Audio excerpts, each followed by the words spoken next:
Oi, pessoal, boa noite.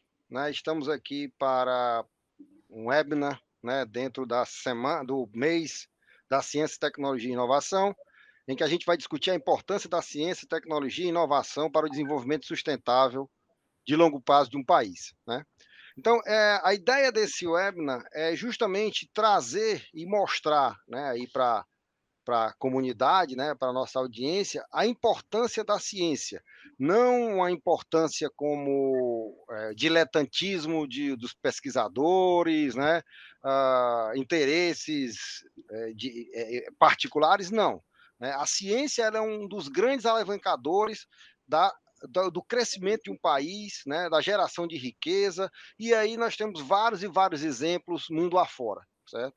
Então, hoje que nós estamos aí com todas essas dificuldades ligadas ao financiamento da pesquisa no nosso país, é muito importante a gente mostrar o quão nós estamos perdendo por estarmos retirando esses recursos, desestimulando a pesquisa em nosso país, certo? Então, eu queria aqui convidar a vocês a participar, com perguntas, debates, questionamentos, para que a gente valorize esse momento, tá? Então, só para a gente dar início, essa iniciativa é organizada pela SBPC, né? Pela Universidade Federal do Ceará e pela Fundação Astef, em comemoração ao Mês Nacional da Ciência e Tecnologia. Este é o nosso webinar do programa Conversa com Ciência, fruto desta parceria entre essas três entidades, certo? Eu sou o professor Barros Neto, âncora desse projeto, do Conversa com Ciência, e vou conduzir, juntamente com meu amigo Armênio dos Santos, que é secretário regional da SBPC, este webinar. Aqui nós temos os nossos 4 convidados, que eu já queria agradecer em meu nome, em nome do Armênio, a disponibilidade de estar aqui conosco, a professora Fernanda Sobral, que é vice-presidente da SBPC, o professor Fernando Peregrino, que é presidente do Conselho Nacional das Fundações de Apoio às Instituições de Ensino Superior, que é o CONFIES, o Inácio Arruda, que é secretário de Ciência, Tecnologia e Educação Superior do Estado do Ceará, e Odida Lagostin, que é presidente do Conselho Nacional das Fundações Estaduais de Amparo à Pesquisa, CONFAP, não COFAP, que houve um erro lá, certo? Mas aqui, e eu queria já agradecer a todos pela disponibilidade e o interesse em participar do momento conosco, e queria começar fazendo uma pergunta muito ligada a esse processo que vai aí a iniciar, o nosso debate. Qual é, afinal, essa importância da ciência, tecnologia e inovação para o desenvolvimento sustentável de um país no longo prazo? Então, eu passo a palavra agora para a nossa convidada, professora Fernanda Sobral. Por favor, professora. Bem, boa noite a todos e todas. Eu queria agradecer o convite feito pelo professor Barros Neto. É um convite que é da SBPC do Ceará, da Fundação Astef e também da Universidade Federal do Ceará. Eu diria que eu tenho grandes amigos aí na Universidade Federal do Ceará, daqueles que desde pequenininha que a gente foi colega. Então, eu tenho muito apreço por aí, né? Bem,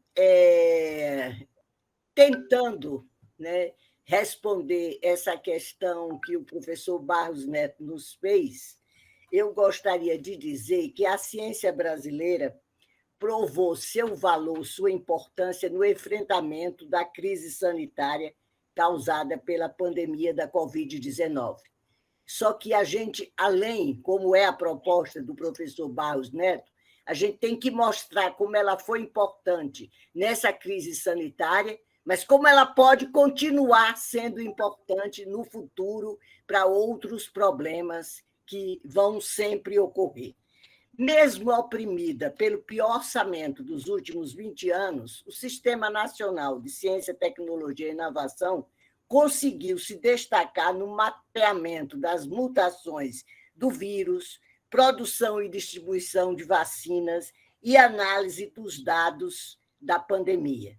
E só foi possível porque existiram políticas de fomento anteriores que possibilitou uma competência acumulada. Não foi de repente que surgiu a vacina, não foi de repente que surgiram outras questões, mas sim toda uma competência acumulada que se fez a partir e o reconhecimento dessa capacidade do nosso sistema científico. Mas, além de poderíamos ter feito muito mais, poderemos fazer muito mais, se tiver investimento. Porque essa competência acumulada que eu estou tentando mostrar aqui para vocês, ela pode se esgotar se não tiver investimento. Esse é que é o temor, quer dizer, no sentido dessa sustentabilidade que está sendo colocada aqui. Em 2021, o SNCT avançou no seguinte sentido: foi a aprovação, com amplo apoio na Câmara dos Deputados e no Senado Federal, da nova lei complementar, a 177, né? Que impede o bloqueio em reserva de contingência e o contingenciamento dos recursos do FNDCT, principal fonte de financiamento do setor. Essa conquista, obtida com todo o esforço da comunidade científica, em parceria com a iniciativa privada e de um amplo espectro político, assegurou o desbloqueio dos recursos para a ciência no projeto de lei orçamentária para 2022, gerando um crescimento nominal dos recursos previstos para o setor. Mas é preciso que a gente faça algumas observações. Se, por um lado, eu estou vendo que houve esse reconhecimento a partir da aprovação dessa lei, no entanto, os recursos de ordem de 4 bilhões de reais seriam destinados a diversos setores da ciência e tecnologia e, mais importante, haveria essa destinação adicional de 690 milhões para o CNPq, segundo o projeto enviado ao Congresso, que todo mundo já cansou de ouvir falar, o PL 16. Bem, a maior parte vinda do FNDCT. Como se sabe, e eu tenho gráficos aqui, não vou mostrá-los, o CNPq vem sofrendo sucessivos cortes, tanto na área de bolsas, menos, mas, sobretudo, no fomento. O gráfico ele vai descendo assim, se percebe claramente. E aí, com os recursos desse FNDCT, que viria esses 609, haveria possibilidade de retomar algumas dessas ações. Como se sabe, 200 milhões para o edital universal, ainda ia se dar 30% que foi cortado no início dos INCTs. Também uma outra medida que seria tomada seria a reativação das bolsas de pós-doutorado, que estão paralisadas os editais na CAPES e no CNPq, e isso aflige demais as universidades, e não só as universidades, os recém-doutores, que não estão tendo nem concurso, nem a possibilidade de fazer esse pós-doutorado. Bem, então a perspectiva era essa. Foi lançado o edital pelo CNPq, como se sabe, teve em torno de 9 mil projetos de pesquisa, mas em torno de 30 mil pesquisadores envolvidos, porque esses projetos eram em redes, a nova modalidade do edital universal. E aí, na última hora, como se sabe, o Ministério da Economia, liderado por Paulo Guedes, resolveram alterar o PLN 16. E os recursos do FNDCT que iam para o CNPq, eles foram redistribuídos para outros ministérios. Só ficou, na realidade, os recursos que eram para os radiofármacos, né? E muito importantes para o tratamento de câncer. E essa é, inclusive, a justificativa que muitos parlamentares dão pelo fato de terem aprovado esse projeto, que não poder. Isso foi um aproveitamento, como se diz, como se tinha que aprovar os recursos para esse setor, que era muito importante, aí se desvia. Os outros recursos foram desviados. Bem, a gente comparando um comparativo, foi a assessora da SBPC que fez, comparou os 20 anos da LOA, né? Do Ministério de Ciência e Tecnologia, e aí, no caso, o PILOA, o orçamento geral do MCTI teve uma queda de 6% em comparação a 2021. Mas, no entanto, com o FNDCT liberado, os recursos discricionários mais que dobrarão no próximo ano. Ainda assim, ao comparar com anos anteriores em valores atualizados, o orçamento de 2022 coloca a ciência brasileira no patamar de 2009, revelando o sucateamento do setor, né? Esse é um problema seríssimo. Bem, o CNPq. Com relação ao CNPq, ela fez também esse comparativo, eram esses gráficos que eu ia mostrar, dos 20 anos, os recursos para o CNPq subiram 7% em relação ao orçamento de 2000. Eu estou falando, quando eu digo subiram, é sempre o PILOA 2022, né, com relação aos outros anos, LOA e PILOA. Mas o aumento previsto para 2022 ainda está longe de ser suficiente para colocar a instituição na rota de crescimento que o país necessita. Na prática, o aumento sequer corrige as perdas inflacionárias acumuladas ao longo do ano. Então, isso significa a estagnação da política de gestão de bolsas e fomento a projetos, resultando na paralisia da expansão do conhecimento científico no Brasil.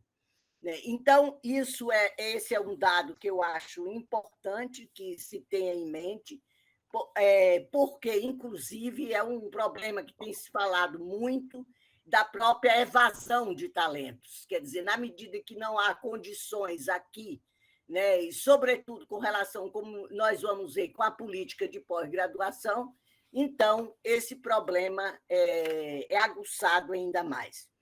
O orçamento da CAPES para 2022, repare que agora eu estou tratando de PILOA, né? Como eu disse, estou pensando, assim como no CNPq, o aumento era um aumento de 4% da CAPES. Assim como no CNPq, esse aumento sequer cobre a variação inflacionária acumulada ao longo de 2021.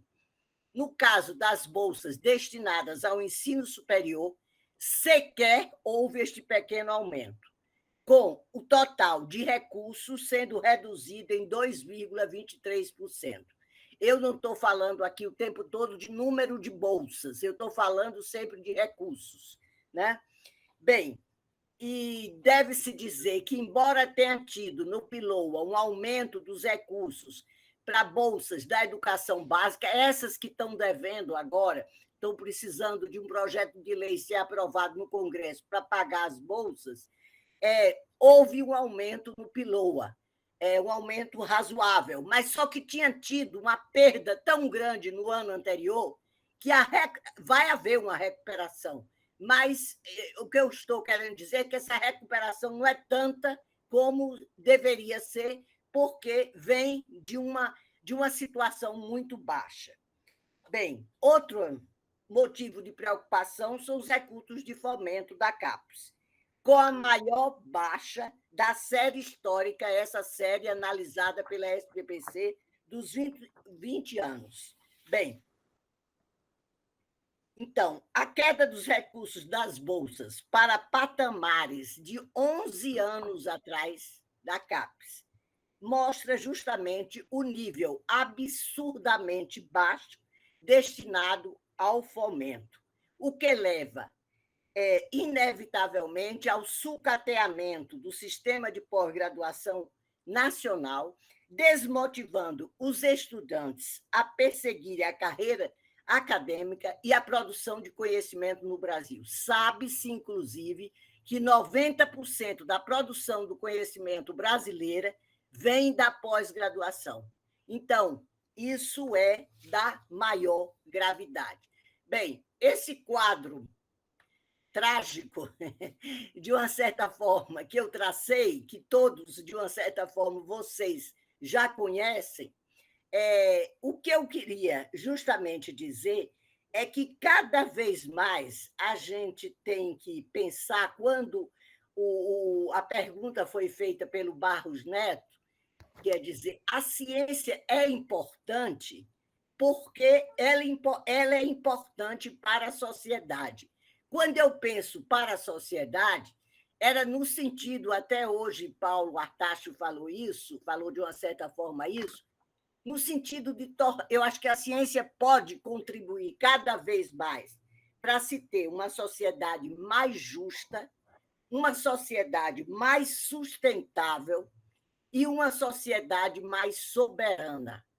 É por aí que eu vejo a importância da ciência. Bem, então eu acho que era isso. Não sei se eu consegui dar meu recado. Obrigada a vocês